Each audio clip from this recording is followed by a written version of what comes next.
All right, everybody, welcome to the Outer Rim. I am your host, Carbonite. With me, as always, is Raystar. Hi, everyone. Welcome to pilot episode number 2.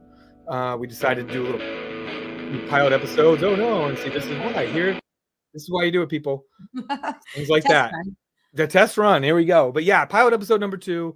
After today, we'll have done twice as many episodes as we had previously, which I think is an incredible achievement. 100% increase, a 50% increase. I can't do percent. 100% increase. We've done one. Now we've done 2, right? This is just incredible, right? But yeah, this is a stream about all things Star Wars and Star Wars cards. Ray and I are big into the Star Wars card hobby, and we're big into the Star Wars fandom in general. So what we decided to do is start this live stream, talk about Star Wars and Star Wars cards. So without further ado, we like to start the show with a segment we like to call Ready, Set, Go.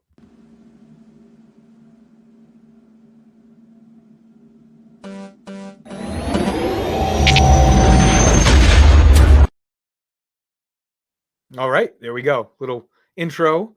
Today's set is going to be the 2012 Galactic Files Series 1. It is one of the most massive Star Wars card sets you'll ever see in your life, right? 350. 350. That's like triple a normal set. Just to put it triple a normal set, and that's just the base checklist. That doesn't include the inserts, and there's like 4 or 5 different inserts, Duels of the Fate, Galactic Moments, and things like that. Just an incredibly rich set, and there's some fabulously deep cuts in this set.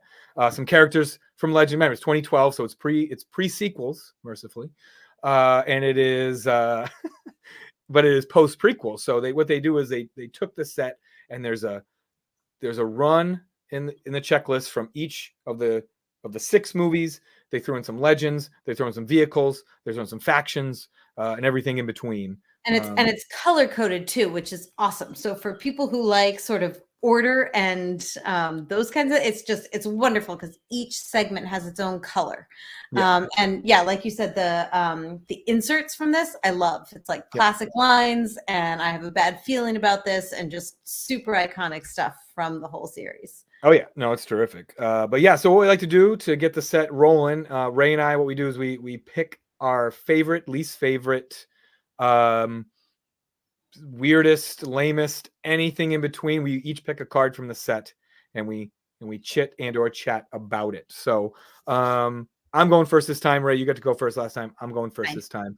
The first card of the Ready, Set, Go is the classic, the Han Solo. This is, and I say the Han Solo because this is the Han Solo, right? Look at him. Take a minute, drink him in. Look at this thing. Look how deep that V is. This is one of the most perfect Han Solo cards you're ever going to see. This is when you think Han Solo, this is what you think about, right? And it is so many genres coming together, right?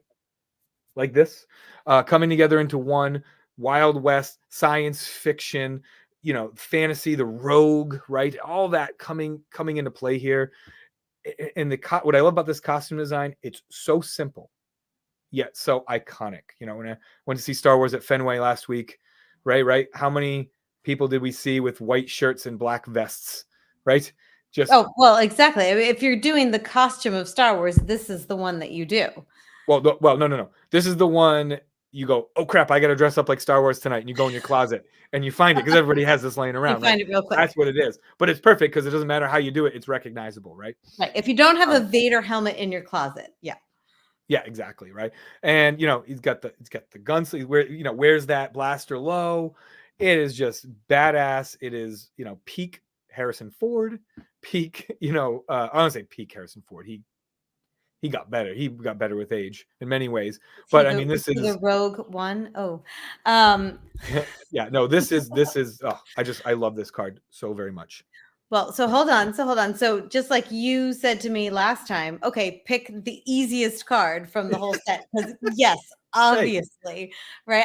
I almost picked this as mine, and then I thought, oh no, Carbonite will tell me that's too easy, and did not. So listen, you had 350 cards to choose from. Yeah. There's no easy picks in this. Not at all. All right. let's move on, Ray. Let's move on to your choice. All right, take it away. All right, so I went a slightly different direction because here's what I love about this card. Here's R2, but it's not just R2D2, it's R2D2 Dagobah. And if you go through the whole checklist, R2 shows up 4 or 5 times. He's one of the characters with some of the most appearances throughout those 350. And I love this R2 because it's like, poor R2, he's just been thrown in the swamp. He's just arrived on this planet where he's like, what the heck are we doing here, Luke? And it's such a specific moment. And I think we'll talk about this more later when we get into our Cantina conversation for the night. But each character, they might not be there just once. They're there because they evolve over time. So I particularly love this one because it just makes my heart go out to R2. He's been through so much, but he's still just Luke's super steady sidekick. He's going to stick with him through anything. And here he is. He desperately needs a bath. And I love it. I love the color match of the top of his blue head there and the whole thing. So, yep. No, I agree. And, it's funny. I remember, as a kid watching Empire Strikes Back and, just going, haha, droid dirty funny, right? That's just, look at the droid. He's so dirty. And he's comic relief, right? Planet, right. And it's like, okay, he's a robot, but he's like covered in mud. Haha. Like, I get it. But then the prequels come out, right? All of the when Disney purchased all the expanded content, all the sequel movies, everything, right? And to see, it puts this into context, right? Because you have this essentially one of the heroes of the galaxy, right? Without R2, a lot of this wouldn't have happened, right? There would be 3 squished heroes in the Death Star, trash bin, right? That's what it would be without R2. And the so many adventures he's been on and so many accomplishments and so many times he saved the day and everything. It's like, this is R2 at his best. This is like, he's not afraid to get dirty, right? He's not afraid to put himself in the middle of everything, whether it be the Battle of Endor, whether it be on the Death Star, right? Whether it be in the droid factory on Geonosis, right? It's just like Geonosis. Same difference. Thank you. Yeah. And so anyway, I'm glad you picked this card because it is. Love it. In fact, we should. I think C-3PO and R2, are they the only ones who show up in all 9 movies? Yes, I think that is correct. So of all the characters, and like you mentioned already, this 2012 Galactic Files obviously doesn't contain sequels because they hadn't shown up yet. But just think that you can have even more iterations of R2D2 than this because he does. He sticks around and he lasts, and each one he's a little bit different. So I will just point out, because there's 350, I almost picked a gorgeous Boba Fett green color match as my favorite. So if you haven't checked out the set, go look at it online because that's another gorgeous card. And I'm cheating a little because there's 350. So go look at it. Yeah, that Boba, that's in the Return of the Jedi run, right? With the green border. Yeah, it's beautiful. Beautiful. All right. So there you go. So that, I love that. Love it. So let's do a little character focus. If you're watching, hold on, put it in the chat who you think won here, because R2. I mean, come on, Ray. I know it sucks going 0 for 2, and I know you haven't won one yet, but I mean, come on, look at we'll see. Solo here. Look at this. Come on.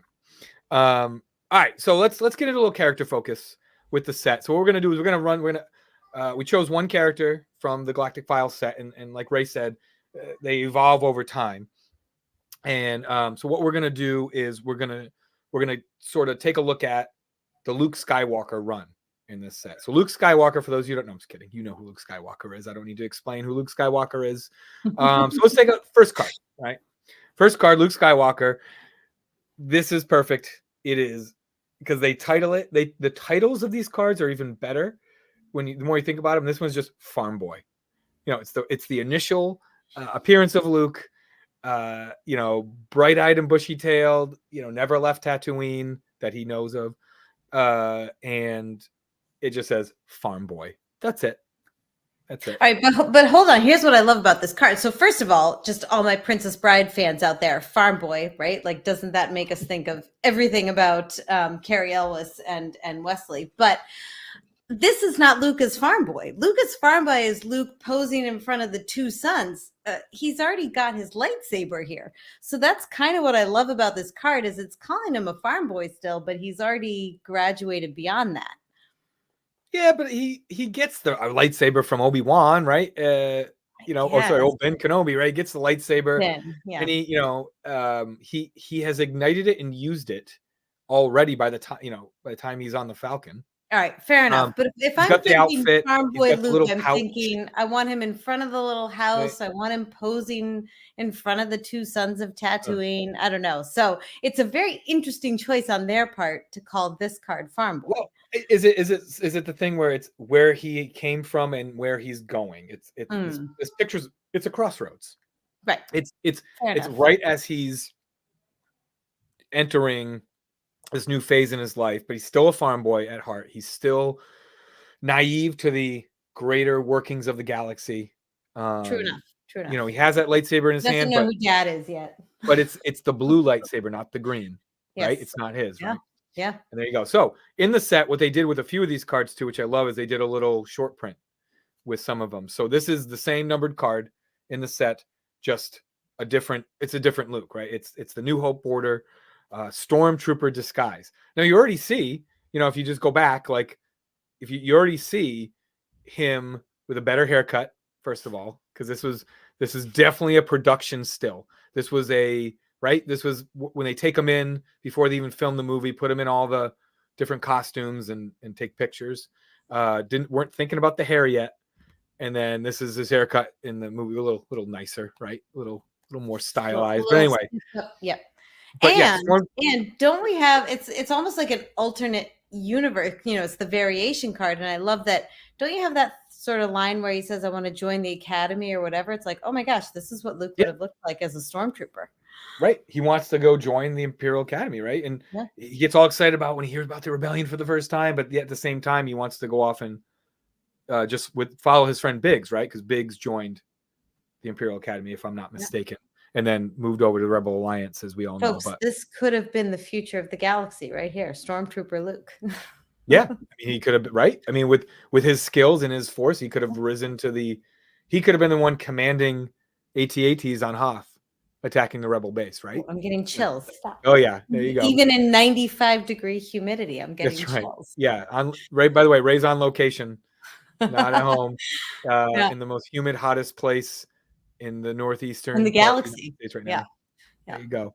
All right, so that's the New Hope run. So here you go. So now we get to Luke on Dagobah. The title changes. It's no longer farm boy, no longer Stormtrooper in disguise, but it's Rebel Commander. You blow up one Death Star, apparently that gets you promotion in the Rebel Alliance. Like you blow up one Death Star and you just start skipping ranks. No Lieutenant Luke, no Sergeant Luke. It's just right to Commander. I don't know. I don't think that's very fair, to be frank. But I have always thought the same. And again, he's Rebel Commander, but at this point, he's solo. So again, the way that they've titled these is very interesting because, like you say, he's on Dagobah here. He's by himself. He's not commanding anybody. Yeah. So I think what they might probably do is they took like the most relevant title to them at the time, because he was when he landed on Dagobah. Didn't you call him Jedi Apprentice? To who? On Dagobah? Oh, you mean to Yoda? Yes. I guess, sure. Yeah, you could. I mean, you could call him Jedi. That's kind of the more important thing he's doing at this moment. He's not commanding anybody else at this moment. He's learning how to be a Jedi. Yeah, I'll give you that. But I just, it's this whole, what's his focus, right? Doesn't he want to get out of there? He's like, I can't be away from my friends so long. I got to get back. Fair enough. Right? Yeah. And maybe that's it. I don't know. But yeah, no, I think Apprentice would be fair. How's the haircut here? Much better. Much better. I mean, this is the Luke haircut that I is Luke. Grew up with. But no, he blue lightsaber, even though he's kind of, is he grabbing it? Oh no, he's grabbing the hilt. It almost looks like he's grabbing the blade in that card. It Not does. the best idea, I hope Luke. he's not burning his hand, but Well, remember in New Hope, he like looks at it. Remember, he like there's that whole meme. He points it at his eye, like he's like yes. looking inside, looking That inside the could have been lightsaber. the Like, end of the Skywalker yeah, like what saga does right this there. do? And now here he's grabbing it. It's like, okay, yeah, we get it. Lightsabers aren't very Yeah. This is not a toy. ubiquitous. But anyway, yeah. So Dagobah, Luke, boom, love it. All right, moving on. Return of the Jedi. This is my favorite Luke card. Yeah, Jedi Knight. I don't know who gave him the title. Yoda definitely didn't give him the title. Self-imposed Jedi Knight, I guess. The council did not give him the title. No, the council did not give him title Jedi Knight. Yet, I mean, when he walks into Jabba's palace, that whole scene. Oh, when I was a kid, and yesterday, it doesn't matter when. When I see that scene, him coming in, like it's the same way I felt in The Mandalorian when he came and rescued Grogu, right? Like it's.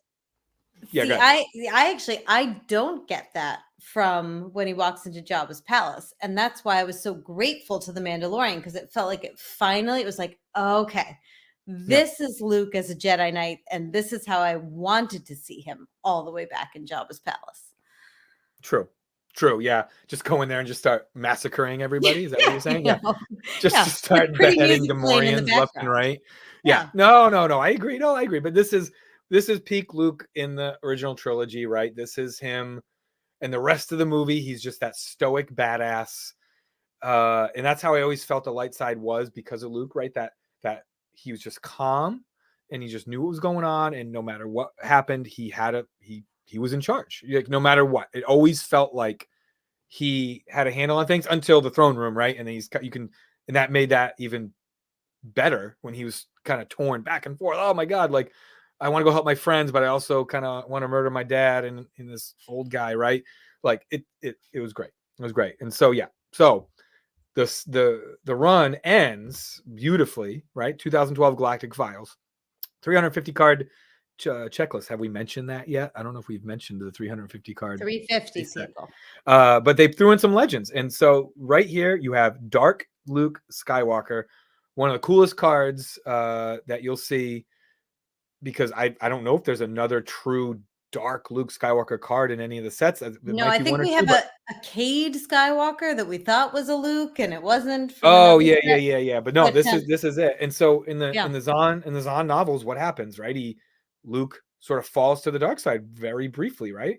Is that yeah, well, no, exactly. That's what's so wonderful about this set, is that, again, you get not just the scope of the whole thing, but also what might have happened, or how could this have gone otherwise. And so one of those possibilities, Dark Luke Skywalker, which, I mean, it's a painful card to look at. Poor guy. He looks like he's just come out of his grave. He's walking around in Shaun of the Dead or something, but yeah. Oh, I know. But just like this whole, who if you're a fan of Star Wars, you've thought to yourself, like, oh, what if Luke fell? What would a dark Luke Skywalker be like? And I know there's some fan art where it's Sidious, Vader, and Luke, all dark side buddies, and you're like, oh shit, like, oh my God, if that happened, how many how many decades, centuries would the Sith have ruled the galaxy, right? If they had just been able to consolidate and establish power. But I don't know. I think this is a perfect card to transition into our next little segment. So we like to do a segment here called our Cantina Conversations.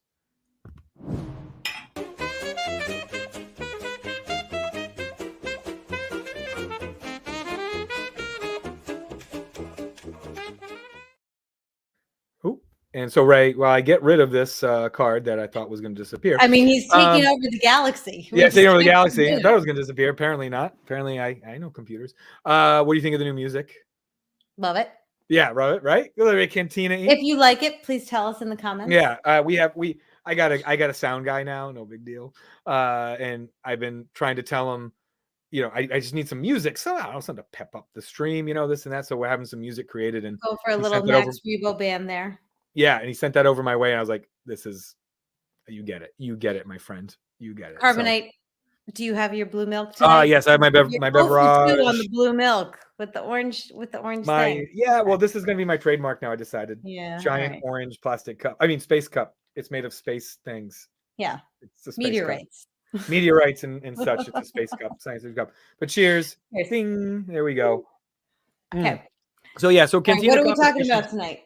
Well, basically these Cantina conversations, for those of you new to the stream, basically you're at a cantina, you're at a bar, and you're talking about Star Wars. What are you going to talk about, right? And so we just come up with these topics, open-ended. We're not trying to one-up each other. Unlike those 2 times I beat Ray in the Ready Set Go because my card was better. Hey. And we just have a question. We just kind of talk shop, talk Star Wars. So our question of the day, let's see if I can get this right, is the biggest galactic moment from the Skywalker saga. So what is the biggest moment that affected the galaxy in the 9 Skywalker movies? Can I go first? Can I go first? Yes, go. All right. So I asked Carbonite as we were planning this, do we mean affected the galaxy as a whole or affected sort of the course of the movies? And I think the one that I picked answers both of those. And to me, it's obviously the battle on Mustafar, right? That is the deciding moment in which Anakin becomes Darth, right? He completely gives into the dark side. That for Obi-Wan, it's that betrayal, it's the loss, it's everything. It's realizing he's failed. It's realizing he failed to bring balance to the Force the way that the Chosen One was supposed to. So I just and also just as a viewer too. So I didn't know this. My son had told me that the reason that Darth Vader was in a suit was to keep him alive, but I didn't believe him until I sat down and I watched that movie. And I'm seeing Anakin in the lava, literally being burned alive, and I go, "Oh, like this is actually correct. He's on life support because this moment happened." And until then I hadn't realized that's why Darth Vader's in the suit. That's why Darth Vader has the helmet, all of these things. So to me, the Battle of Mustafar is just such a pivotal moment for so many reasons. That would be my answer. So counterpoint. Yeah. So counterpoint. If Vader loses this battle, if Vader's killed, let's say Vader's killed, or Anakin's killed rather, or Obi-Wan is killed, I still think Order 66 happens, the Empire consolidates power, and they, the galaxy plunges into 30 years of tyranny, right? Like to me, that I just feel like that is going to happen no matter what. Everything was set in motion to that point where it didn't matter who won the duel, because at that point the Jedi are being exterminated anyway, right? They're being chased around the galaxy. I guess Order 66 happens before the duel, right? Obviously, yeah. Right? Concurrent, right? And so I just feel like, yeah, it's a big moment. It's a big moment in the galaxy in terms of the Force, right? In terms of balancing the Force. I think you're spot on with that. But what did Han Solo say? Hokey religions and ancient swords or whatever. Is it like it only took 20 years for the galaxy to forget about the Jedi? Fair enough. Fair enough. They're also saying may the Force be with you, but they don't know what it means. Yeah. But I guess that's a big deal, right? The duel on Mustafar, right? Or the Order. But I think Order 66 had more to do with it.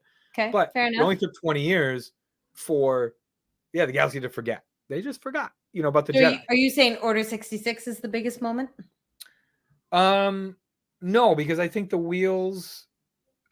It's all causality, right? It's all what came first, the chicken or the egg, and everything happens because of what happened before, and we have the story laid out in front of us.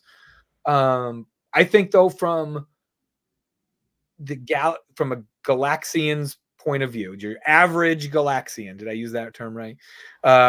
Their point of view, I think the moment that affected them the most, that changed things the most, I feel like it either the destruction of Alderaan, because you wake up, you have your space cereal and you're drinking your space coffee, and you flip open the space newspaper, and you're like, oh yeah, Alderaan, rebel planet.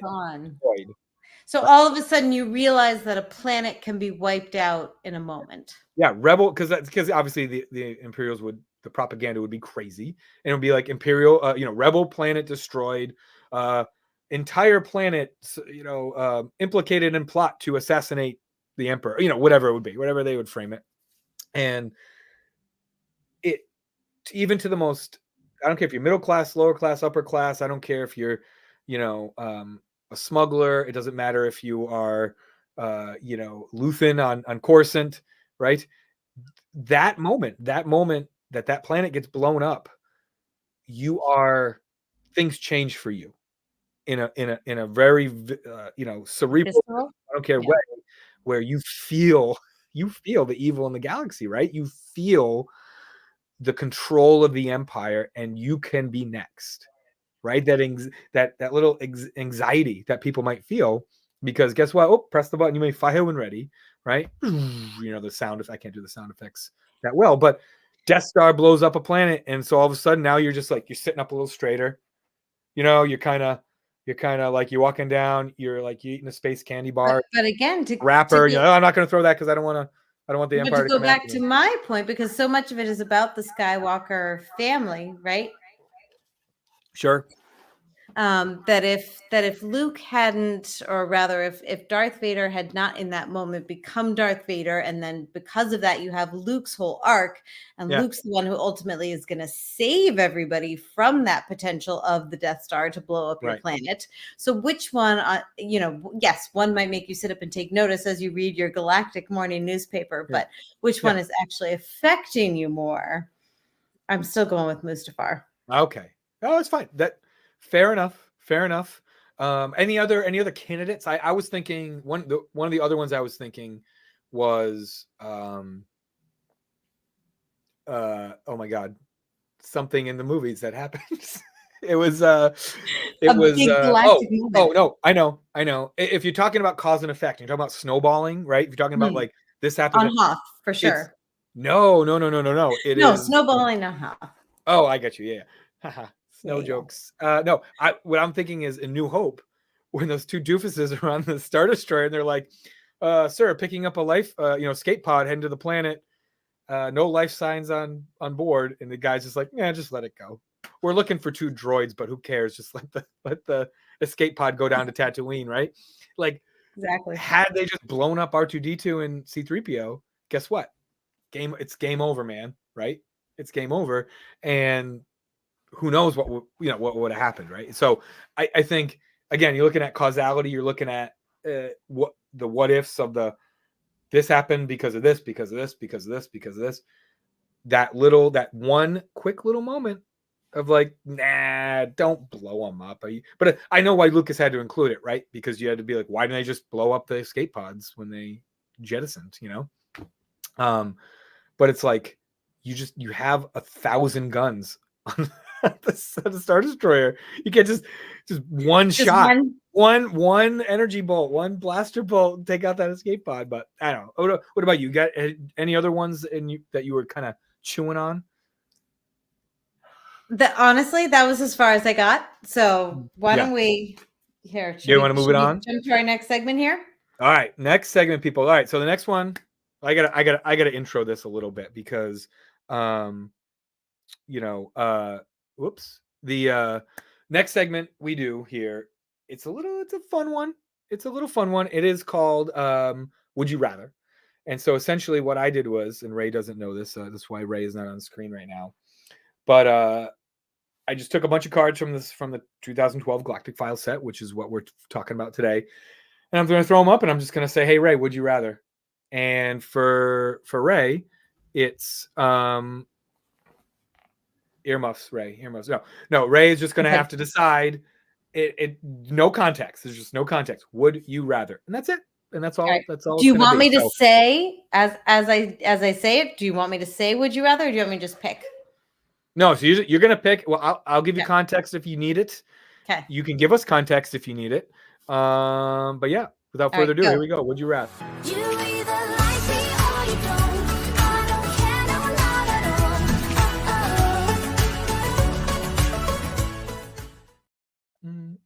Sorry.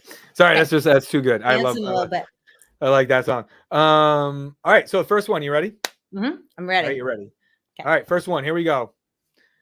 Woo her and Dexter Jetster. Oh gosh, I'm going woo her just because he's human, but hold on. He's got Dexter's got all those arms. You know what I mean? I don't know. Well, no, hey, I mean, but if that's your thing. What am I doing with woo her and Dexter? Right. Who's fixing you a plate here? Because woo her is he's a bartender, right? He's the bartender in Tatooine, and Dexter Jetster owns a diner in Coruscant. So who's fixing you a plate? I'm going woo her because I'm sorry, I'm going to take a drink over a dish. So there you go. You're gonna take a drink over a dish? Okay, but hold on. Look, I mean, I agree. Woo her's my choice. If someone's fixing me a plate, look how dirty Dexter is. I mean, Jesus, like look at him. He's filthy. Yeah, he's filthy. It's disgusting. I don't know what I'm kind of health eating at that cantina. Yeah, I don't know, like how low level they are in Coruscant. Like the health inspectors just don't get that low, you know, in Coruscant. He did not pass the Mayor Bloomberg era grading system of New York City bars. So yeah, and I think the drinks you get from Wooher, will send you into hyperspace, if you know what I'm saying. Oh, excellent. So I agree. I'm gonna go Wooher. I thought I'd throw that up there. All right, ready for the next one? I'm ready. All right, next one. Commander Cody or Captain Rex? Oh. Yeah. Here we go. Stumped you. All right, I'm gonna go with Rex. You go with Rex. Why? Because everybody loves him, so I'm following popular opinion. So I figure whatever the context is here, I'm gonna go with Rex. Well, I mean, here's the thing. They also, look I identical. Love blue. Yeah, right. The blue color. I mean, they're identical, right? They're clones, obviously. But yeah, I would say, all right, how about this? How about this context? I would pick Rex too, no matter what. Escorting Not to say that Cody doesn't have a little fan following, but escorting you through a battlefield. Because Cody's got some skills. He's got some skills, but I'm still gonna go with Rex. I mean, look, he's a captain for a reason. I would trust him. Yeah. And like you said, at the end of the day, they're clones. So it probably doesn't matter. At the end of the day, they're clones. Exactly. Right. They're going to sound that. I mean, well, hold on. If they were different vats, I don't know what they were grown in.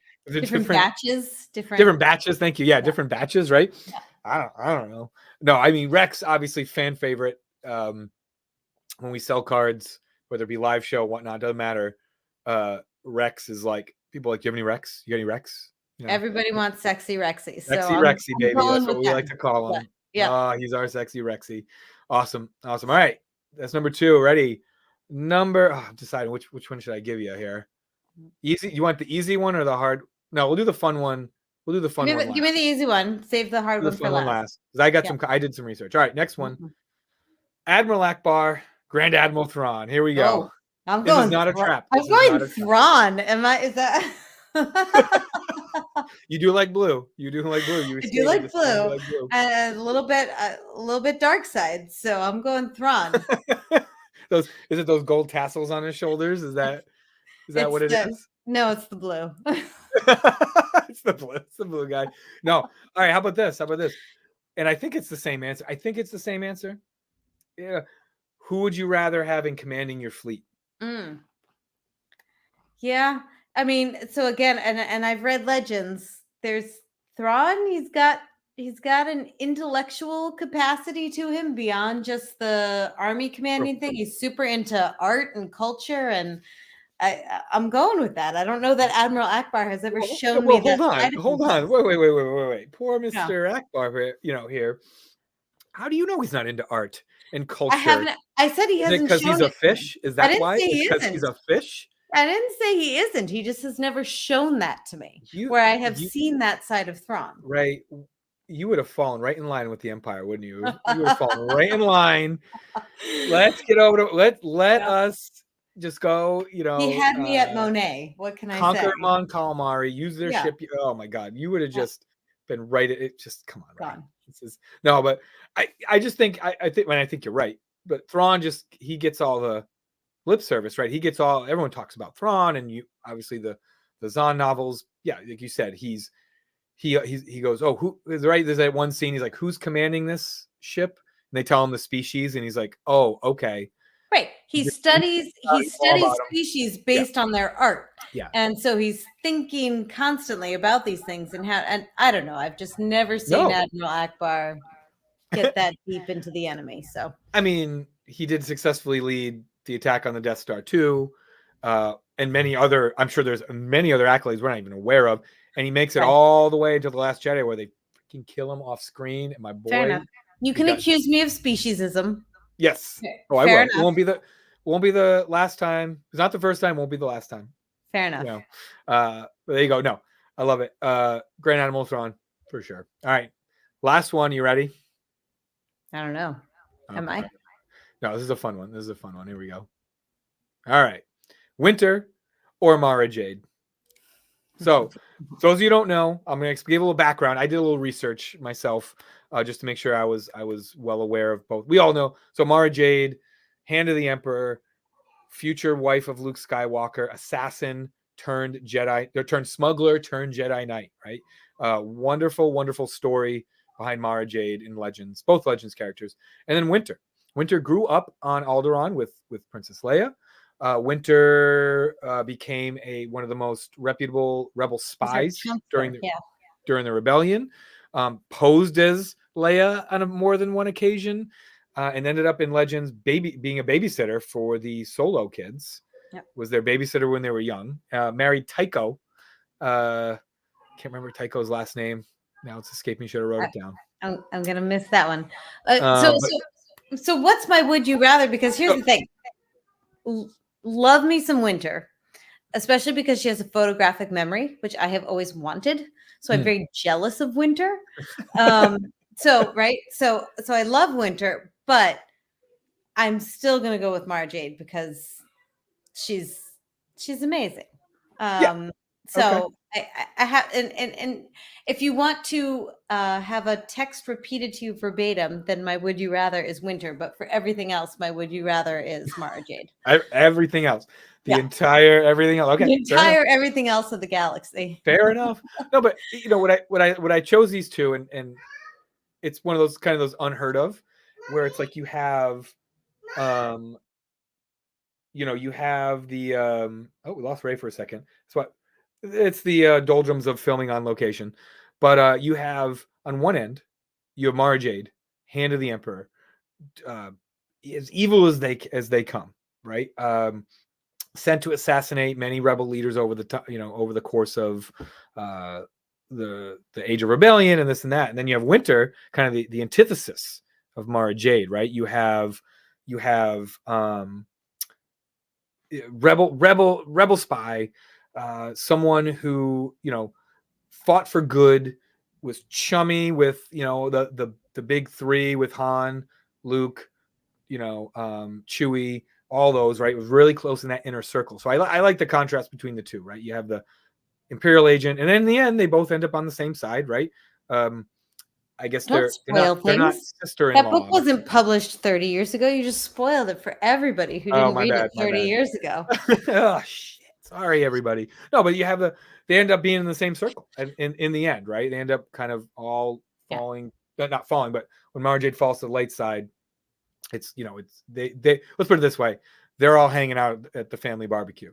At the cantina. Do you fall to the light side or do you come to the light side? I don't know. If you trip, maybe if you just trip, it's an accident. I don't know. Here I am. But anyway, so there you go. There's our leads us to our last one. What's that? Which sort of leads into our last segment. Yeah, which sort of leads into our last segment. All right. So, and I just want to say that was super fun. And next time we do Would You Rather, I will set them up for you. How's that sound? That sounds good to me. I love it. Love it. All right. So, and then we're hiding here. All right. So our last segment, I don't have a cool intro yet. Working on it. What we like to do, we have a little bit of a segment called Hypothetical Space. We just love puns and wordplay. Sorry, everybody. That's just what it is. Yeah. And this is sort of the what if. and we talk about the what if, and what we do is we sort of trace a clear path, being like, well, what if this happened? What then? And that's where we're at. So the first one we're gonna do, first one ever, is what if the lightsaber loser actually won? So our job was to choose one lightsaber duel from the Skywalker saga and say, okay, what if the other person won? What if it went the other way? All right. So you go first. All right, I'm gonna go first. All right, so the first one I picked Cloud City. By the way, this card is from the 2012 Galactic Files Series 1 set. There's a insert set called Duel of Fates. As you can imagine, the first card in the run is the battle on is the battle between Darth Maul, Obi-Wan, and Qui-Gon. But that's not the most important one. This one here. What if Luke won this lightsaber battle, right? What if Luke slays Darth Vader, in Cloud City? Like what would have happened? Whether it be a stroke of luck, whether it be just Luke channeling something he didn't know was there, what would have happened? Right. So the first question in my mind is like, Darth Vader's laying there. Is he gonna go, "Oh, Luke, man, why'd you murder me? I'm like your dad." And Luke would have been like, "What?" And Luke, Vader's dying. He's like, "Yeah, dude." I'm like, "I'm your father." And Luke's is like, "Oh shit," what I just do. But hold on, because you've sort of undermined your own argument from earlier, which is, how crucial is Darth Vader really? Because, okay, Luke murders Darth Vader. Yes. Palpatine's still in power. He's still got all of his devious plans. Yep. All of that still happens. Yes. So 100%. No, you as always, you're 100% correct. Always. I'm just a little more correcter than you. No, it's just what happens in this battle, what's going to happen after this is that, does Luke fall to the dark side, right? Because is he powerful enough to take on Sidious at this point? Absolutely not, right? Definitely not. He's definitely not powerful enough to take on the Emperor. So the rebellion still has to go through its paces. The Empire's still going to be strong. Palpatine, I'm sure, has someone else lined up, ready to go, whether it be Mara Jade or someone of that sort, ready to go to be his apprentice. Who does he want to be his apprentice, though? Luke Skywalker, right? The man in question. So does the Emperor come after Luke and try to persuade him to the dark side? Because now Luke is wrestling with this whole thing like, oh my God, I killed my father. I didn't even know it was my dad, but I killed him anyway. But that doesn't matter. My dad's dead now. I'm giving into the dark. I'm just realizing how Oedipus Rexian all of this is, and the whole idea of like being blinded and dark, right? He would just immediately go off the deep end and become sort of the worst version of himself. So quite possible, but I still don't know if I think it's if that's necessarily what would have happened. It might have been the opposite. He might have said, whoa, I really have just proven myself to be as good as I think I am, or as light side as I think I am. Broken that generational trauma. Yeah. Right. As we like to say as parents, right? Breaking that generational trauma. Yeah. Don't do it by murdering your parents. That's not how it works. No, not how it works. Do not do that. We do not condone it. But no, I just feel Luke may have, I think he would have went one way or the other. I think he would have went full light or full dark if he had killed Vader in Cloud City. And if he goes full dark, rebellion over. I don't think they're going to come out of it unscathed with his between his knowledge and his ability and all that. But if he went full light, does he work to establish the Jedi Order sooner? In spite of Sidious, in order to combat the dark side that's out there, since the whole daddy issues are kind of pushed to the side. I don't know.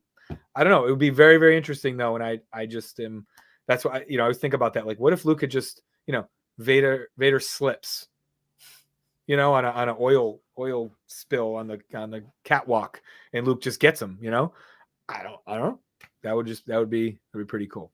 It would have made for a way less interesting Return of the Jedi. So, yeah, exactly. It would just been like, Oh yeah. Boy, that There you go. movie was super boring, and we Yeah, didn't it was really have super much to boring. talk Yeah. about. Yeah. True. True that. Yeah. Yeah. All right. So your lightsaber duel. Let's talk about this one. Hypothetical. All right, hypothetically speaking, if the lightsaber battle between Mace Windu and Sidious or Palpatine had gone the other way, of course, it's still up for debate if Mace Windu has survived this fall. But assuming that he has died at the end of this, right, and now Sidious takes over the galaxy, gosh, things would have gone completely differently if Mace had just in that moment been, because he hesitates, right? If he'd been brave enough to just say, "Oh my God, I'm going to get rid of this guy," and that's it, and then going back to again what we were talking about earlier, no Order 66. Darth Vader never becomes Sidious's apprentice. You've actually really just sort of restored goodness to the galaxy. I guess hypothetically speaking, is there somebody else who's going to step in and fill that vacuum of evilness? I don't know. Yes. Okay, Anakin Skywalker. Anakin Skywalker. Because if he walks in on Mace Windu shoving the lightsaber through Palpatine's heart with no context, right? Let's just say hypothetically, he walks in, shoves it, and he's like, "Oh, why did you get?" Because he knows like because he's already sort of waffling. Yeah, that's the only person that could have saved Padme. I think Windu still gets thrown out the window, but By this time else. he's got a head chopped off because Anakin was just so pissed and he just gets after him, right? And just kicks him out the window. I still think even if Mace Windu takes out Sidious, Anakin's taking out Mace. And then maybe no Order 66 because maybe that just gets lost into antiquity because, as Sidious is dead. Anakin didn't really know it was about to happen. Yeah. Yeah. But now is there some sort of rogue? There's a rogue dark Jedi like out there who's like the chosen one, the most popular one. How does Anakin so interesting? Does Anakin almost have more potential because now he's not even in Palpatine's shadow or beholden to him in any way? He can just be Anakin or whatever his name would be at that moment, almost to the nth degree. Yeah. And Padme's still alive. Yeah. Padme's still alive at this point. Does he make it to the point where he sees Padme give birth now? But he's still, but does he have that evil core inside him that's just gonna, just eventually come out? And now we have an even more powerful Sith Lord. Looking. The only reason I'm going to disagree with you is Anakin is in the room for the whole battle, right? Yeah, he doesn't walk in that moment. So are you sure? Oh God, it's been. I watched them all. No, I watched them all. So now we're setting the internet on fire because people are just gonna like, you're frauds. No, I watched the whole prequels through. When was it? What month is it now? It's July. I think we're in July. In the spring, but it was late. See, I watched them in January, so you may be more current. But I was in it. It was like at night, so night. I got a little sleepy, but anyway, still, I think the Jedi were on their way out, no matter what. Now there's an interesting hypothetical conversation. Would the Jedi have ended even without Order 66? We may have to come back to this, but we might. But yeah, interesting stuff. All right, Ray. I think that's gonna just about do it. I think that's for episode 2 of The Outer Rim. Any closing thoughts? Any musings? Anything? For the people oh my gosh, there? I think my musings are just that I love that every conversation we have seems to open up another one. So yeah, we'll just have to do this again.